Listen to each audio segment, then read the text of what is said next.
রাজ্যে এতদিন শাসকের আইন চলছিল। পশ্চিমবঙ্গের মানুষ আইনের শাসন কাকে বলে এই 2 মাসে বুঝতে পারছে। মাননীয় সদস্য শ্রী তরুণজ্যোতি তিওয়ারি, আপনার সময় 7 মিনিট। সময় 7 মিনিট। প্রথমেই মাননীয় অধ্যক্ষ মহাশয়কে অনেক ধন্যবাদ আমাকে বাজেটের পক্ষে বলার সুযোগ দেওয়ার জন্য।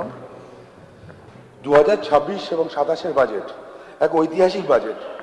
15 বছর পর রাজ্য এমন একটা বাজেট দেখলো যেটা অন্ততপক্ষে ট্রেডমিলে তৈরি হয়নি।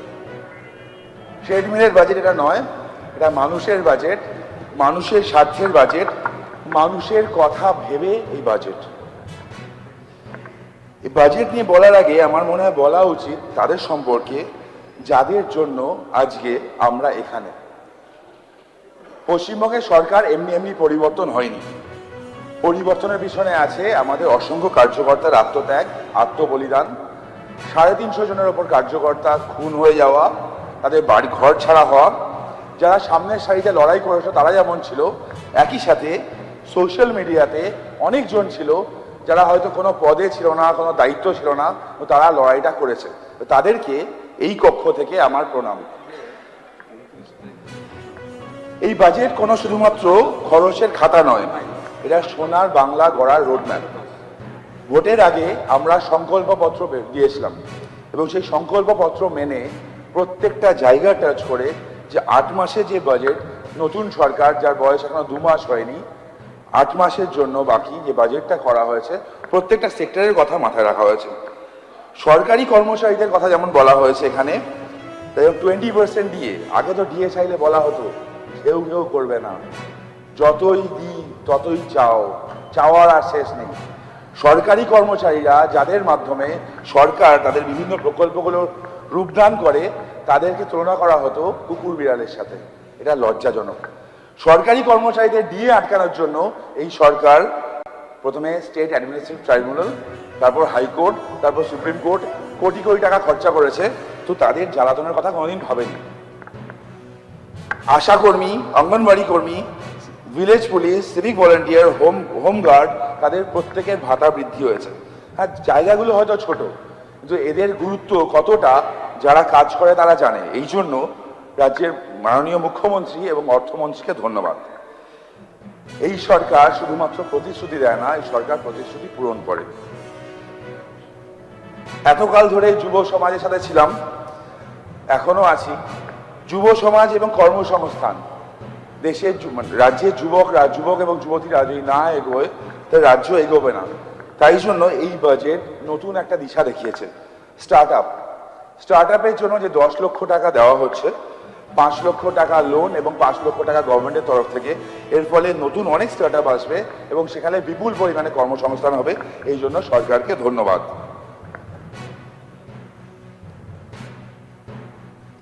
1 লক্ষ সরকারি চাকরি যে ঘোষণা করা হয়েছে তার মধ্যে শিক্ষাক্ষেত্রে 50,000, পুলিশ বিভাগে 20,000 এবং অন্যান্য যে সুনির্দিষ্ট পরিকল্পনা আছে তার জন্য ধন্যবাদ। Police it's a very important thing. পুলিশের সংখ্যা যেখানে কমে যাচ্ছে, রাজ্যের আইন শৃঙ্খলা রক্ষা করা অসুবিধা হয়ে যাচ্ছিল। এমনিতেও রাজ্যে এতদিন শাসকের আইন চলছিল।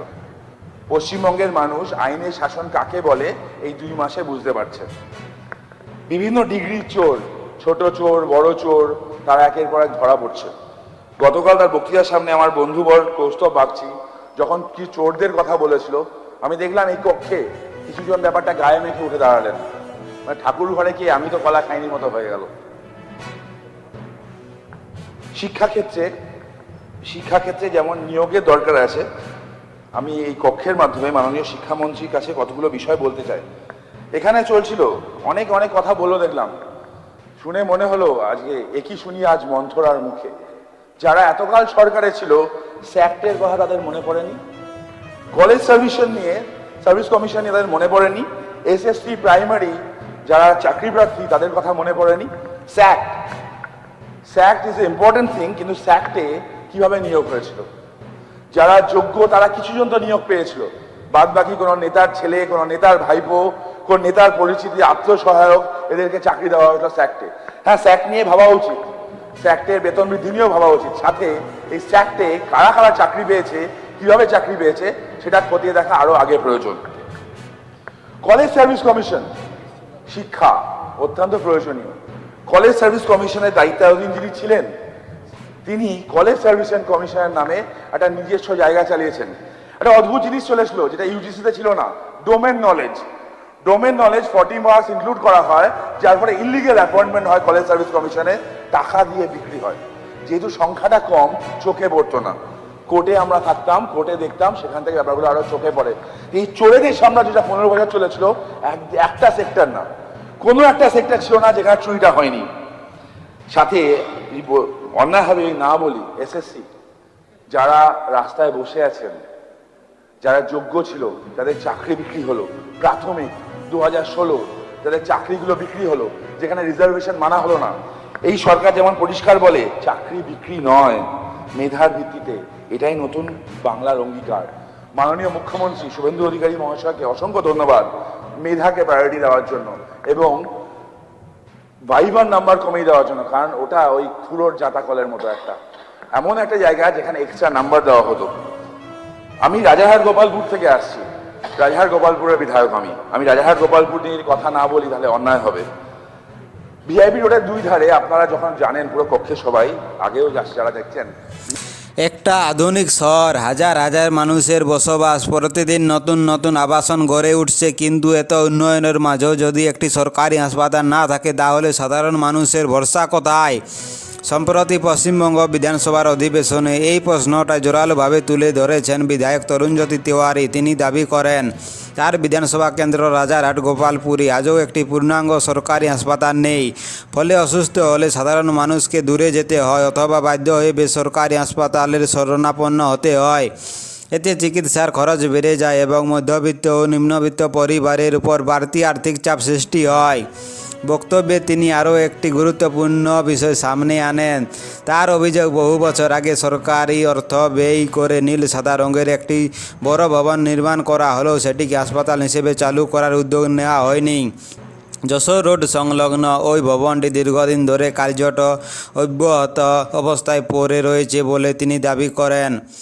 বিধায়কের প্রশ্ন ছিল, যখন প্রয়োজনীয় পরিকাঠামো ইতিমধ্যে রয়েছে তখন সেটিকে মানুষের চিকিৎসার কাজে ব্যবহার করা হচ্ছে না কেন? তিনি স্বাস্থ্য দপ্তরের কাছে আবেদন জানিয়ে বলেন, যদি দ্রুত ওই ভবনটিকে সরকারি হাসপাতাল হিসেবে চালু করা যায় তাহলে রাজারহাট গোপালপুর এবং আশেপাশের হাজার হাজার মানুষ উপকৃত হবেন। বিশেষ করে সাধারণ মানুষ ও মধ্যবিত্ত পরিবারের জন্য এটি হবে বড় স্বস্তির খবর। তার বক্তব্যে আরও উঠে আসে একটি উদ্বেগের বিষয়, সরকারি স্বাস্থ্য পরিষেবার ঘাটতির সুযোগ নিয়ে এলাকায় দ্রুত বেসরকারি নার্সিংহোমের সংখ্যা বাড়ছে। তার মতে, সরকারি চিকিৎসা ব্যবস্থা শক্তিশালী হলে সাধারণ মানুষ কম খরচে উন্নত চিকিৎসা সুযোগ পাবে এবং সরকারি প্রতিষ্ঠানের উপর অতিরিক্ত নির্ভরশীলতা কমবে। এই বক্তব্যের পর স্বাস্থ্য পরিকাঠামো নিয়ে নতুন করে রাজনৈতিক আলোচনা শুরু হয়েছে। এখন দেখার বিষয় সরকারের পক্ষ থেকে এই দাবির প্রেক্ষিতে কী পদক্ষেপ নেওয়া হয় এবং রাজারহাট গোপালপুরের বাসিন্দারা কবে একটি নতুন সরকারি হাসপাতালে সুবিধা পান। এই বিষয়ে আপনাদের কি মতামত কমেন্টে লিখে জানান। ভিডিওটা ভালো লাগলে একটা লাইক করুন এবং চ্যানেলে নতুন হলে সাবস্ক্রাইব করুন আর ভিডিওটা সবাইকে শেয়ার করুন। ধন্যবাদ। দেখতে থাকুন জনতার কথা নিউজ চ্যানেল।